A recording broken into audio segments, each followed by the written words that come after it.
أنا إحنا مسمي فهد يفرمات الله بضوا الصومالية مركل وبهنا فرمات روح أنا قوي الدنيا وقت جاي وثقاتي لبتشر بثقاتي دتك واسبرتين صح جيبوا حسابته هأورانو يكاجد دقين إسلامها سريدة إيبيا أيا هذه شعر إسلامها سريدة إيبيا دكما دورنا يا سبيان ثقة ماميرو لالوش كلا قاضنا يا تيجي مسوي هذه فدي صح وياه ويلي يربط سليبت وكما ملي وحي كذا عيد دولة دي سي فهد با مسؤولية هاي فهد ني صوبرتي سيدو سو هايستو خبير أما خبره أما مخابرات صوبرتي أو جامعة جو صباح معها وإن ورياء أو قدر أف عربيد وأخرج واحد أف عربي وبرتون أف عربي وبوقات المخابرات وياه نكان وايه كذا كوين بودي بي واضح دبي ترى مضح مال سواد قاي وايه فهد كان إله كيسمى له سبيان نيك الله يلاحظه فرماتو إن أديرك ثم هدوك برمد حيان نقول إن أديرك ثم مقابله أقلومنا وحنا أمسيه وحنا الورد دونا قبيلات بموتشيو إن أديرك باوقلي نيك سيدا واسكي لنا ودقميا حلنا اللي قلت رأيك الساعة ودقميا دبكور وكره الريح بالباص سيدا كوك قاضني وأنا كنا عليهن أو كنا على هين إنه السماء دي بقول سنواتنا هالكي أوكله شمال هو ذو وسماء وبحنا نينك كري وعي الصومالي أوردن تشوبلان يبوتلان باكو كعسن 4 years بل من الدتشي من إسكال حتى وكري وعي حسن أودا ما بدلان نقص ريحة يوم أرد جبلان نقعد نقص أوكي وإحنا قلنا حسن الشيخ ما أنت هي الكيس بحثها شغالين سبيان نيكن فرماتنا كوي سوكري oo lacag haysta ayaa muqdisho iyagoo tay hodheel degmadooyin soo salaamaan ma arki kara buur iyo fariimaha in loo gudbiyo farmaajo ayaa wanaagsan taas waa taa laba erey isku dari karo waa fahamsama dhoodaan Abdullahi dhoodaan ma yaqaan magaciisa hadduu suugaan taas isaga ka hadal Abdullahi hadraawi biska oranaya marka waxaan leenahay ninka la yiraahdo farmaajo wuxuu u baahan yahay dawlad shaqaynaysa sidii tiisiya bare oo shuruucdeedii iyo ciidankeedii leh oo ilaa loo yacada ka talinaysa ilaa maxay ka talinaysa ilaa iyo maarday dhubley ka talinaysa ayuu ka shaqayn karaya oo saxiixa صح farmaajo ma arto wili yar waraysan leeyahay madaxweyne maxadaysa ma awoodi karaba ma loo jawaabi karo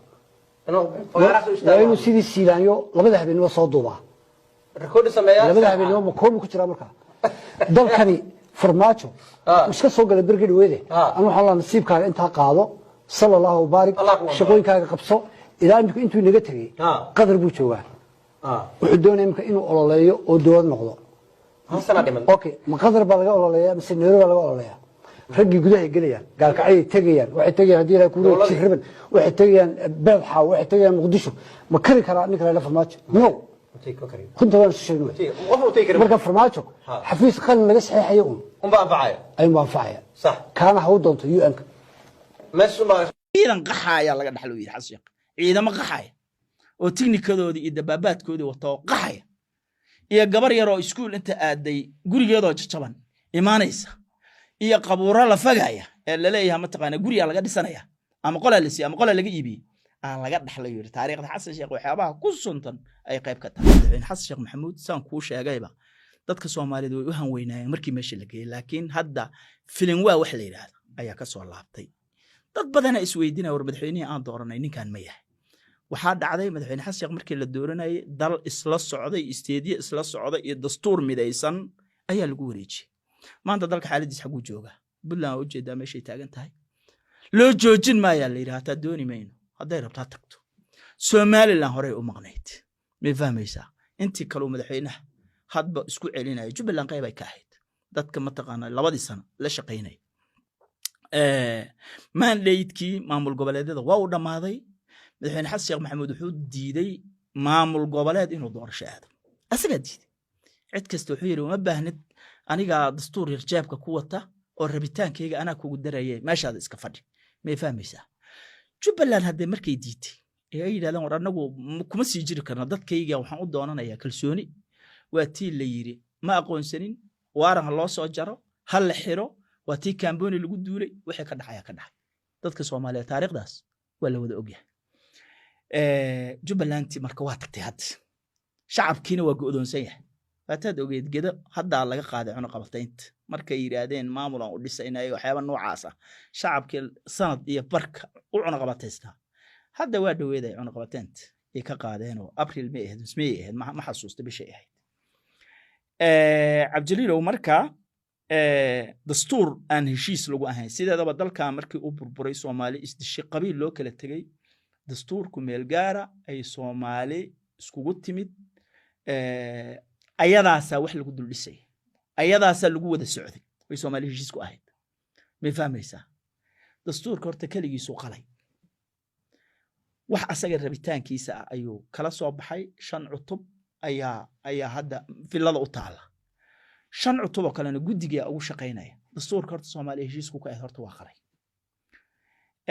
isteediyadii wada socday kala tage oo maanta meeshay taagayeen waa u jeedaa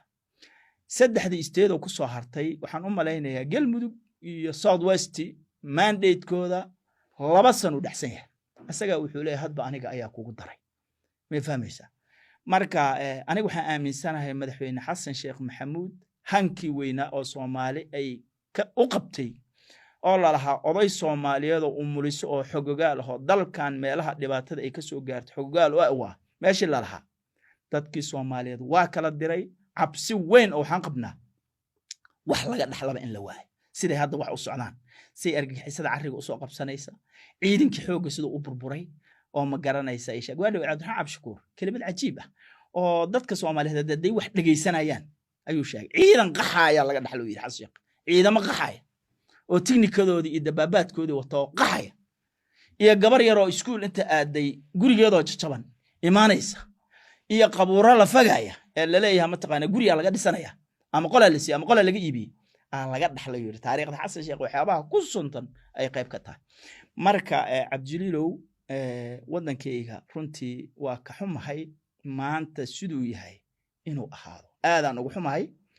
dadka Soomaaliyeed mashaakilka ugu weyn ee haysta waa argagixiso qaabka ay doontaba ha ahaad argagixisana wada jir iyo midnimo lagu wajihi karaa ana ree hebel iyo anaga iri iyo ana saa'iri argagixiso lagu wajihi karo أنا waxaan aaminsanay Fahad iyo Farmaajo labadaba Soomaaliya mar kale uma baahnaba haska joogo Farmaajo waxaan ka ugu duunaya waqtiga waad soo qaadatay 2 jeer baad soo qaadatay dadkii waa isbarteen sax dib u xisaabtan ha orano iyo kaaga dhigin islaamaha saliida iibiya ayaa aad i jecel islaamaha saliida iibiya dadkuma dooranaya si fiican rag qamaamiir oo laaluush kala qaadanaya tii ugu dambeysay waadigi fadhiyay sax waayahay wiil yar baad isu dhiibtay oo ku maamulayay wixii ka dhacay dawladdiisii wala ogay Fahad baa mas'uuliyadda hay si fiican Fahad nin soo bartay sidoo soo haysto khabiir ama khubaro ama mukhaabaraad soo bartay oo jaamacad uga soo baxay maaha si fiican waa in wariyaa oo qadar af carbeed ugu akhri jiray wax af carabiga barto af carabiga buu qaatay mukhaabaraad weyn yahay ninkan waayahay jiga ka weyn buu dhiibay waa sax dabeetana madax ma la soo wada galay waayahay Fahad kana ciidankiisa ma leh oo si fiican ninka la yiraahdo Farmaajo in adeerkii ruma haduu bari madaxweyne noqdo in adeerkii ruma ma qaabilo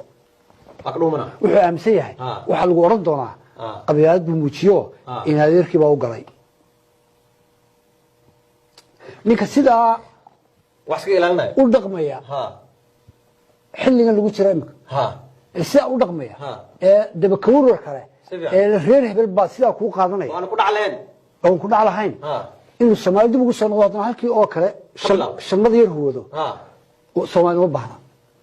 ninka kari waayay Soomaaliya oo dhan Jubbaland iyo Puntland baa ku kacsan 4 years bal midna daji midna iska celixta waa kari waayay uu kari waayay Xasan oo dhaama Puntland geesiga reexay oo ma arday Jubbaland gacanta laga gashtay okay waxaan ognahay Xasan Sheekh maanta ciyaalkiisa baa xitaa shaqaynaya si fiican